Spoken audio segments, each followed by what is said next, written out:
I'm sure you all heard the term Mesirat Nefesh, which means self-sacrifice for Judaism. I want to tell you shortly about such a person who gave up his life for Judaism. I just returned this morning from a very long trip. 150 shluchim of the Rebbe to the state of Florida were flown out to a place called Almaty, Kazakhstan, for a convention. And this was this week. The reason we went there was because this Wednesday was the yahrzeit of one of the greatest giants of the previous generation. His name was Rabbi Levi Yitzchak Schneerson of blessed memory. He was the father of the Lubavitcher Rebbe. He was the greatest sage or rabbi in the Soviet Union in the 30s, 20s, and 30s. And after the previous Rebbe left the Soviet Union, it basically fell on his shoulders to fight for Judaism there.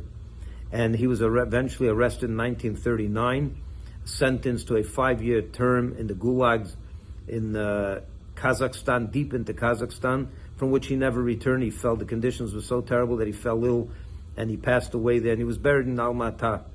And the 20th of Av, which was this Wednesday, is his yahrzeit. And we went there to pray there, to spend time there. This is a Jew who literally gave up his life for Judaism. He never came back alive.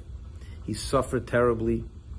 And even in his death, they didn't even afford him the ability to be buried in the normal Jewish cemetery. He's buried, you go into the cemetery, it's full of crosses, Catholics all around, and then him and a few Jews around him.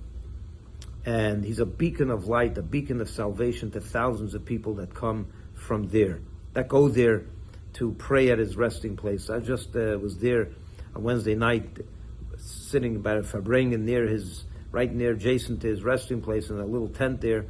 And one after the other, this one came to, he hasn't been blessed with children in 5 years. This one came because he's looking for a shidduch. The other one came for health reasons. There was one after the other. But the most important thing about Rabbi Levi Yitzchak was his great self-sacrifice for Judaism. The Rebbe once spoke about him, that he merited the great spiritual achievement of giving your life for Judaism, for God. We're told, the Rebbe said this, that the Rabbi Yosef Cairo, the great Beis Yosef, who wrote the Shulchan Aruch, the Code of Jewish Law, from which all Jews live off and know how to be a Jew, is from the Shulchan Aruch, the Code of Jewish Law. He merited to write it, but the circumstances of it was that he asked Hashem to be able to fulfill the mitzvah of giving his life for God. And they didn't grant him that mitzvah. They didn't grant him that merit for whatever reason.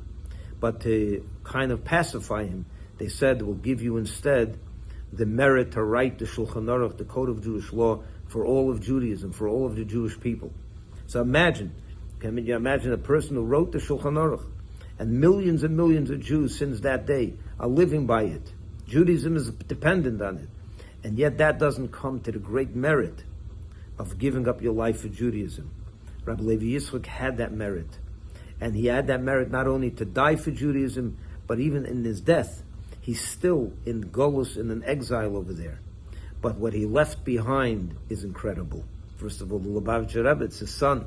What more than that?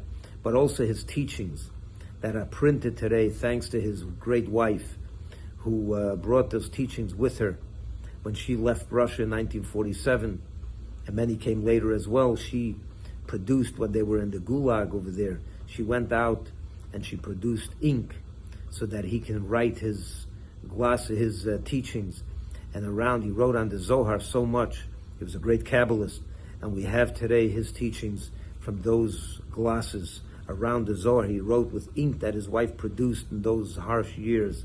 Imagine. And we have today many volumes of this. And it's interesting to note that in the Rebbe's library in New York, you can see those original books where he wrote, and you see sometimes it's red ink, sometimes it's green ink, sometimes it's blue ink, because that was what she was able to produce.